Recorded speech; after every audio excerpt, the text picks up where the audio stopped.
বিশ্বনবী এক কালো নারীকে দেখে বললেন লা ইয়াদখুলুল জান্নাতা সাওদা ওয়ালা সাফরা। কি নবী ছিলেন আমার! Sense of humour, sense of humour, sense of fun, sense of kidding. কি সুন্দর দুষ্টামি করতেন। বিশ্বনবী এক কালো মহিলাকে দেখে বললেন কোন কালো নারী তো জান্নাতে যাবে না। মহিলা কান্না শুরু করে দিল। বললেন নবী এটা কোনো কথা হইল নাকি? জান্নাতে যাবো না কেন? কালা কি আমি হইছি নাকি? কালা আমারে বানাইছে কে? আবার ধলা আমনেরে বানাইছে কে? তিনি বানিয়েছে, তো আমার দোষ কি? ওই মহিলা কান্না শুরু করে দিয়েছেন, নবী আপনি বলেছেন 4টা কাজ করলে জান্নাতের 8টা দরজা খোলা সব নারীদের জন্য। 1 হলো যে নারীরা নামাজ পড়বে, 2 হলো রোজা রাখবে, 3 হলো স্বামীর কথা শুনবে, 4 হলো পরকিয়া না করে সতীত্বের হেফাজত করবে। 4টা কাজ করলে জান্নাতের 8টা দরজা খুলে দিবে কে? ও নবী আমি তো 4টাই করি, কেন জান্নাতে যাব না আপনি বলেন?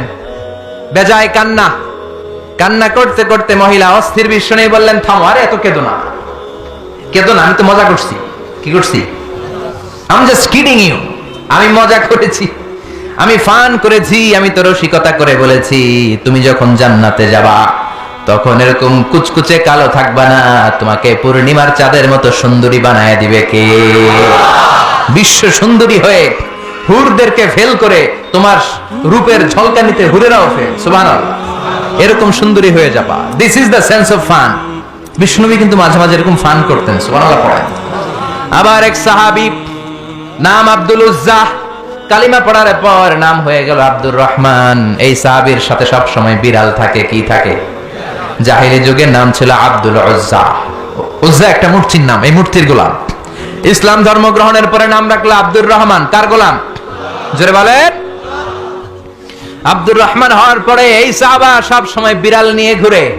মসজিদে আসলো কাঁধে বিড়াল, মাঝে মাঝে জামার আস্তিনের ভিতরে বিড়াল, মাঝে মাঝে পকেটে বিড়াল লইয়া নামাজ পড়ে। সুবহানাল্লাহ। বিশ্বনবী একদিন মজা করে আব্দুর রহমান নামক ওই সাহাবীটারে ডাক দিয়ে বললেন ও বিড়ালের বাবা, ইয়া আবা হুরাইরা, হে বিড়ালের বাবা। সুবহানাল্লাহ পড়ে। আবু হুরায়রা কয় বিশ্বনবী বলছে বিড়ালের বাবা। আমার নবী যদিও মজা করে ভালোবাসা থেকে আমার নাম দিয়েছে বিড়ালের বাপ, আজকে থেকে কেউ আমার আব্দুর রহমান ডাকবি না, মরার আগের দিন পর্যন্ত আমি থাকবো বিড়ালের বাপ। বিড়ালের বাপ আমি। কিসের বাপ? সুবহানাল্লাহ। কি ভালোবাসতো সাহাবারা। আবার বিশ্বনবী এক সফরে গেলেন, এক ইহুদির বাচ্চা ছোট্ট এক সাহাবী আজান দিচ্ছেন, আল্লাহু আকবার, আল্লাহু আকবার, আল্লাহু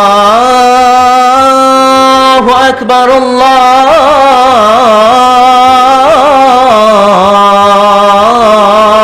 আকবার। এক সাহাবী সফরের মাঝখানে আজান দিচ্ছেন, তো ইহুদিটা পেছন থেকে মুখ ব্যাঙ্গাচ্ছে। ব্যঙ্গ করে না অনেকে? একজন যে কথাটা বললেন এটা একটু ঘুরায় বললে এটা কি বলে? ব্যঙ্গ করা। বাংলাদেশে কি বলেন এটা? এখানে কি বলেন? ঠেসারায়।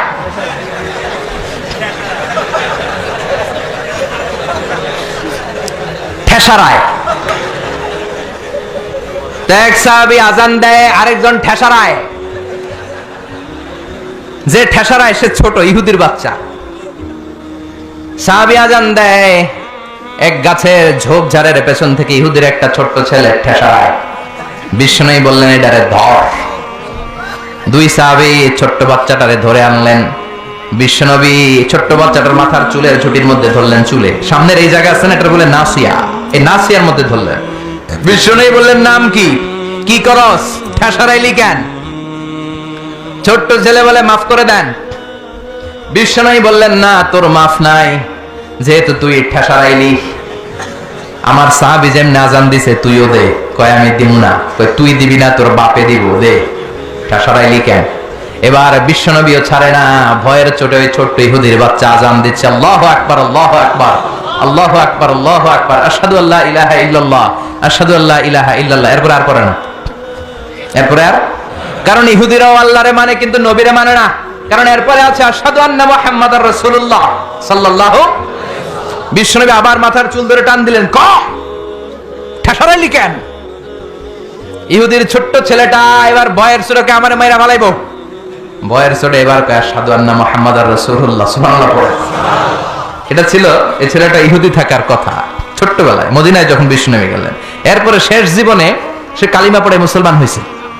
আলহামদুলিল্লাহ। কম কালিমা পড়ে মুসলমান হওয়ার পরে বিশ্বনবী তার মাথার চুল ধরে যেরকম টান দিছিলেন আর বলছিলেন, ঠেসারাইলি কেন, আজান দে। মাথার সামনের যে অংশে তিনি চুলে খাপ করে ধরেছিলেন, ওই সাহাবী ইহুদি থেকে কালিমা পড়ে সাহাবী হওয়ার পরে বিশ্বনবীর ধরা ওই চুলগুলো তিনি জীবনেও কাটেন নাই। এই সাহাবী ডান দিক দিয়ে চুল কাটে, বাম দিক দিয়ে কাটে, পেছন দিয়ে কাটে, সামনের চুল কাটে না। সামনের চুল বড় হতে হতে মহিলাদের মতো এত বড়, পেছনে কোনো চুল নাই, ডানে বায়ে চুল নাই, চুলগুলো পেঁচিয়ে মাঝখানে রাখে আর পাগড়ি পরে। কারো সামনে যখন পাগড়ি খোলে অদ্ভুত চুল দেখে সবাই ভয় পায়। সবাই বলে, ও সাহাবী, ঘটনা কি, তোমার মাথার সামনের চুল বড় কেন? এটার কারণ হলো আমি নবীর সাহাবীরে ঠেসারাইছিলাম। কি করছিলাম? আমি ব্যঙ্গ করেছি নবীর সাহাবীকে। সে কারণে আমি যখন ইহুদি ছিলাম, আমার পেয়ারা নবী, আমার বিশ্ব নবী, আমার প্রাণের রাসূল আমার মাথার চুল ধরে বলেছিলেন আজান দে। আমার নবীর বরকতময় হাত আমার মাথার যেই চুলের মধ্যে লেগেছে, মরার আগের দিন পর্যন্ত আমি চাই ওই চুলটা নিয়ে আমি কবরে যাব। এই চুল আমি কাটবো না, এটা আমি রেখে দেবো। সুবহানাল্লাহ পড়েন।